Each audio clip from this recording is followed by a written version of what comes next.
And this is a picture of my two boys in Norway that my wife and I love, so I just threw it in there. But I mean, look how excited they are. I don't know what the hell was out the window, but look at the excitement. But look at what Barry does with this window issue, the frame beyond which the world flings up the wild. The window is a form of consciousness through which to look into the wild. Wendell's window, he calls it. A scene into days to come, the winds of the days as they approach and go by. He has come mornings to be thoughtful here. How many times do you find yourself using your house like this, right? As a place to be meditative, a favorite place where you look out on the seascape or the landscape and you're pulling it all together. All tentative journeys go out from here, Snyder said. Look at this is how it happens. We reconnect with ourselves, we reinforce our values, we gather the strength to go out and live a life that makes sense, or at least battle one that doesn't. Snyder, I spent some time talking about lookouts. And this is Snyder in the 50s on Sourdough, where he wrote one of his famous poems, Sourdough Mountain. And Kerouac was in Desolation Lookout, and Ed Abbey and Philip Whalen. There was lots of folks doing the lookout thing, and they weren't doing it. Partially it was, you know, easy federal money, right? Hanging out in some room. But it was also, if you read Snyder's journals and whatnot, he was talking about all of California having little hermitages all around for poets and other sort of bohemian types to sort of move from place to place and continue this life of exploration and spiritual involvement. So I spent some time talking about lookouts as a meaningful structure for this journey. Snyder, of course, ended up, after Japan came back and took possession of his land in the Sierras and built this post and beam place, which I'll show you a bigger picture of in a minute. A lot of it was done the old way. We dropped the trees to be used with a two-man falling saw. He actually told me in an email that he actually has some Walmart stuff in there too, which I thought was a wonderful confession. Young women and men. Of course, he has this poem that called Alabaster in Left Out in the Rain, where he adds the interesting detail that they were all naked because it was hot. But so anyway, this communal picture from the 60s is what we see Snyder developing here. So the house was partly a communal community experience in the building, but also you can see the post and beam structure here, some Pacific native techniques, Japanese influences, and of course Western, which we find all in his poetry, Native American, Asian, and Western themes in his poetry. He also built them into his house. And that's his place, Kitkitzi in the Sierras. And you can see the roof line, which he purposely built to reflect Japanese barns that he was so taken with when he was studying Buddhism in Japan. And not only the roof line, but also, well, there's one of his emails. Not so curmudgeon-y, actually. A little bit of information, but the way the house was built was to reflect not only Japanese structure, but the practice of meditation that he would involve himself in, and he could open it out into the woods, but also practice meditation. That's Carol Koda with him. Katsunori Yamazato wrote a great article about the house as a spiritual refuge, and the house played an important role in forming a communal attitude toward the place. Not exactly what Jeffers was going for, right, necessarily, but the point is the house served as having this other than practical function. And we see here Jeffers making this strong connection early on, a poem that's quoted in the Little Anthology. It's one of the first ones, where he makes this clear connection between stonecutters who were trying to build something, fighting time with marble. The poet as well builds his monument, there it is, mockingly. Stones have stood 1,000 years, though, and pained thoughts have found the honey of peace in old poems. So this wonderful connection between writing and building, which is very much on his mind. But it wasn't there initially. I mean, one of the things that the letters do for us, that Jim Carmen has wonderfully edited for us, it gives us this other picture of Jeffers finding his way to perhaps a place that wasn't inevitable, And so we see in the letters, and particularly he's sorting his options, he's trying to get married, he's going through this crazy divorce, trying to establish this. The letters with Una are incredible as they establish their relationship together. He's hanging out at Lake Washington and La Jolla and thinking about all this. And it's interesting to me that he finds early on in the 20th century two of the most beautiful places in California, La Jolla and Carmel, and he's drawn to those places. But if you read something like Material Dreams by Kevin Starr, you see Southern California and Northern California transforming their water systems for metropolitan visions, electricity, cars, farming's going away. Jeffers going the opposite direction, right, of this. A friend of mine took this picture of, anybody know where this is? Any guess? Southern California? Simi Valley. Hardly taking what was to become Jeffers' view of things, to be few and live apart, slowly, and then slowly the sanity of field and mountain and the cold ocean and glittering stars might enter their minds. Maybe not. But the nice thing about the letters is that before the letters, we had this kind of checklist of biographical elements, right? Which gives us some idea of the kind of wandering he was doing. Nope, not going to do that. Nope, moving here. Nope, quit that. Nope, going over here. There was hardly what you would call an inevitable direction. Although we tend to think of Jeffers as finished. Well, of course he built a house, and of course he wrote that great portrait. The letters just put this whole early period in motion where things he ends up not doing are very clearly things he was intending to do. First, the celebration of selfishness was interesting. A line out of the letters in 1912. He says to Una, "We'll always praise selfishness as the best thing under the sun," to the great scandal of our Christian friends. And then, I love this one. "People like ourselves never stay 7 years in the same place. Our future will be spent in England."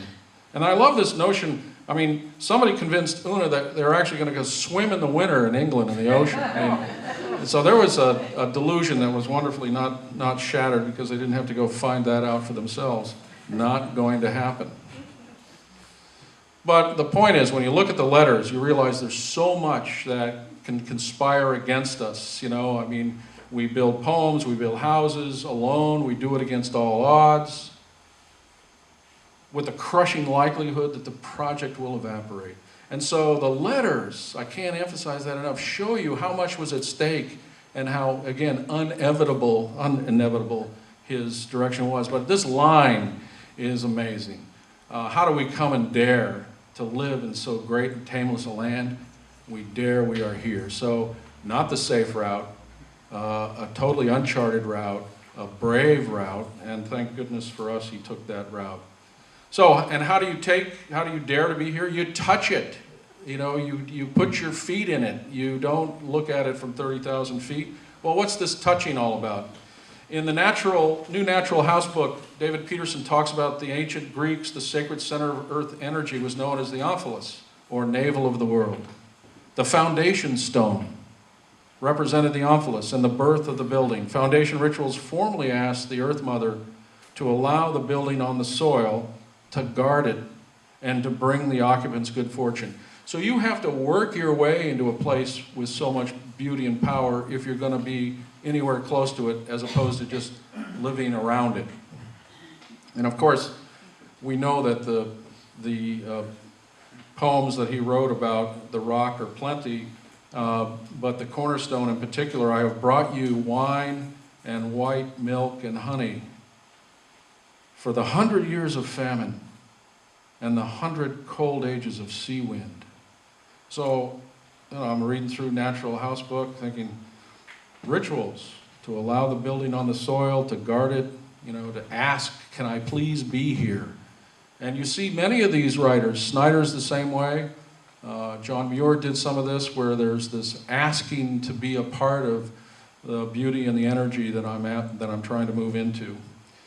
And so it went, reports Carmen, and this is from collected letters, day after day with writing and stone masonry bound together in a mutually stimulating round. Writing, masonry, writing, inseparable. And in fact, you see this wonderful passage that was in the preface to the selected poems, which makes this connection as clear as I can make it. I was quarrying granite under the sea cliff to build our house with, and slacking on the job, sat down on a wet rock to look at the sunset. So that when I stood up and began to handle stones again, the whole poem was already made itself in my mind. So this is how the poetry emerged, right? Handling the granite. But it wasn't just the exercise. He could have been at the gym, right? Exercising and thinking of poetry. I mean, we do it in the shower and the rest of it. But it was what he was handling that became so important, not just the physical exercise that Thoreau talked about.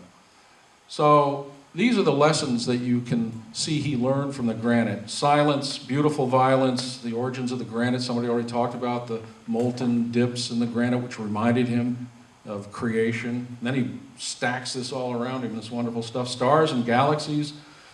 War becomes a burning flower, a different beauty that comes from his experience with granite and the notion of building and making. But real quickly, back up to silence. There's this great line that, out of the letters, thank you, Jim. She's writing to George Sterling, I think. Come and read in my tower room.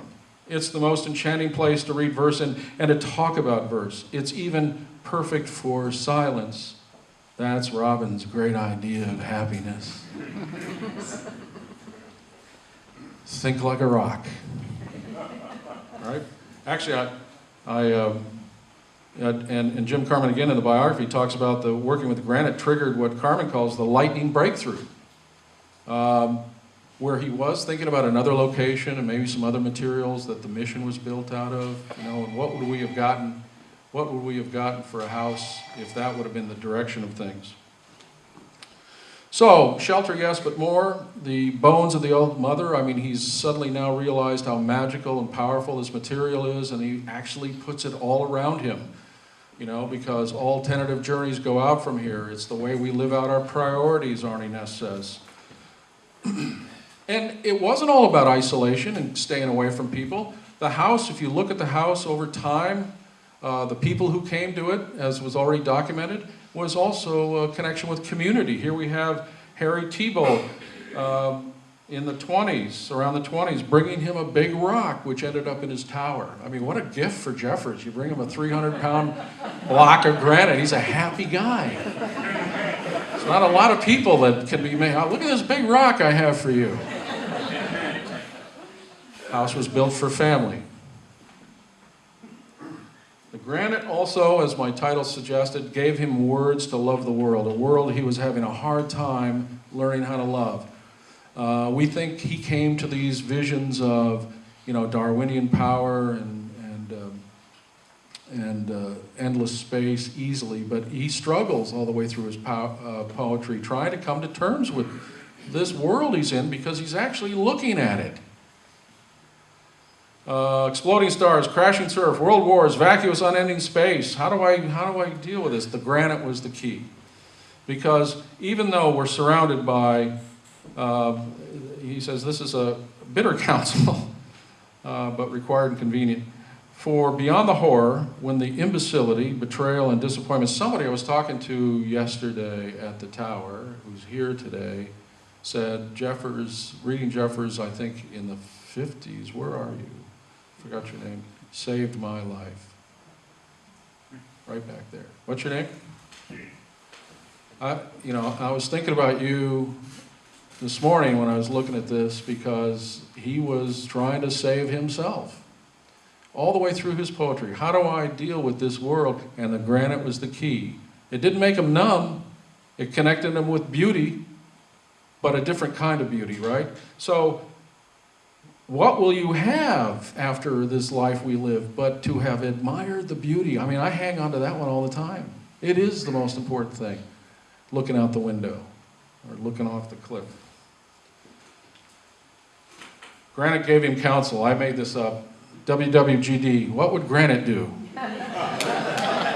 New bracelets? Sell them on the TOR House bookstore? Thinking like a rock. Here is a symbol, this gray rock standing tall in the headland with a sea wind lets no tree grow. Earthquake proved.